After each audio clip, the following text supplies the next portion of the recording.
नमस्कार दोस्तों, स्वागत है आपका मेरे चैनल राधा की आवाज़ में। आज की कहानी का नाम है बहू के सपने। पापा मुझे डॉक्टर बनना है, जब सिम्मी कहती तो उसके पापा हंसकर टाल देते। राघव और सिम्मी भाई बहन थे और दोनों को पढ़ने में बहुत ही अच्छे थे। उनके माता पिता मिडिल क्लास से थे और उनके पास बहुत ही सीमित साधन और पैसे थे। वो चाहते थे कि राघव अपनी पढ़ाई पर ध्यान दे। सिम्मी भी मेडिकल की तैयारी कर रही थी और राघव भी। किस्मत इतनी अच्छी थी कि दोनों ही मेडिकल एंट्रेंस में पास हो गए।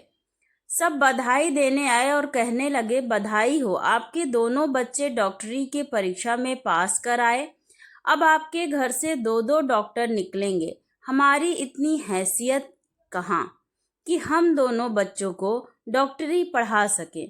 राघव लड़का है तो उसे कैसे भी करके अपना पेट काट कर पढ़ा लेंगे, पर सिम्मी को तो हम नहीं पढ़ा पाएंगे। उसे साधारण बीए ही करवा कर किसी तरह शादी कर देंगे।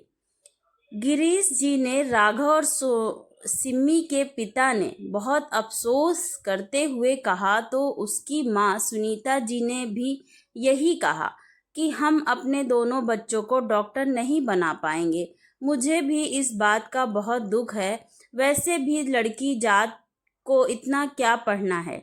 गिरीश जी के मित्रों में उनका एक दोस्त थे, दीपक जी, जो खुद एक डॉक्टर थे, जिन्होंने बहुत कोशिश की, लेकिन उनका बड़ा बेटा आकाश मेडिकल के एग्ज़ाम में नहीं आ पाया था और वह कोशिश कर रहे थे कि उनका छोटा बेटा प्रकाश मेडिकल एंट्रेंस पास कर ले, और खुशकिस्मती से प्रकाश भी मेडिकल एंट्रेंस से सेलेक्ट हो गया था।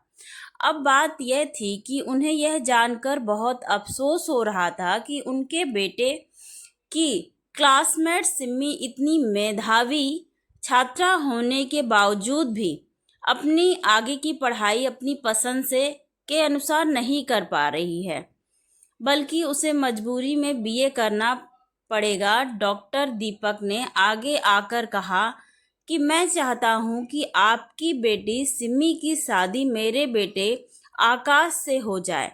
वह अभी अभी नौकरी में लगा है और मैं चाहता था कि वह डॉक्टरी पढ़े, लेकिन वह नहीं बन पाया और अब सरकारी नौकरी में लग गया है।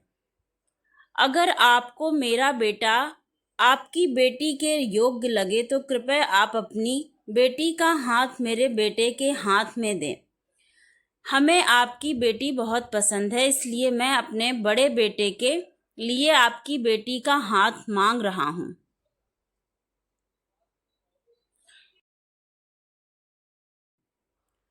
सिम्मी के पापा ने हाँ कह दिया। इसकी बात दीपक जी ने एक और बात कही, और मैं चाहता हूँ कि आकाश और आपकी बेटी एक दो बार मिलें और आपकी बेटी का निर्णय ही आखिरी निर्णय होगा। अगर उसे प्रकाश पसंद है और वह शादी को राजी है तो हम दोनों बच्चों की शादी करवा देंगे। तभी सिम्मी ने कहा, मैं अभी शादी नहीं करना चाहती। भले ही मैं भी एक लड़की हूँ, लेकिन मैं अभी पढ़ाई करना चाहती हूँ। दीपक जी के आग्रह पर सिमी आकाश से मिली और दोनों ने बहुत ही चीज़ों पर खुलकर बातें की। और आकाश ने जब कहा, सिमी से पूछा कि तुम अपने कॉलेज की पढ़ाई जारी रख सकती हो, तब कहीं जाकर सिमी राजी हुई।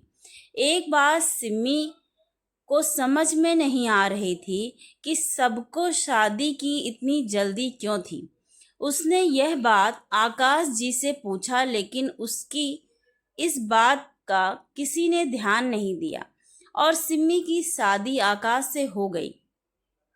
शादी के बाद डॉक्टर दीपक ने यह राज खोला कि सिम्मी बेटा, अब तुम मेडिकल की पढ़ाई कर सकती हो। अभी तुम्हारे बैच का एडमिशन चालू है, तुम्हारी पढ़ाई का खर्चा मैं उठा लूँगा। मैंने जानबूझकर तुम्हारे पिता से तुम्हारा रिश्ता मांगा कि मैं नहीं चाहता था कि तुम अपनी पढ़ाई ना कर पाओ। अब सिम्मी समझ गई कि सब किसी को शादी की जल्दी क्यों थी।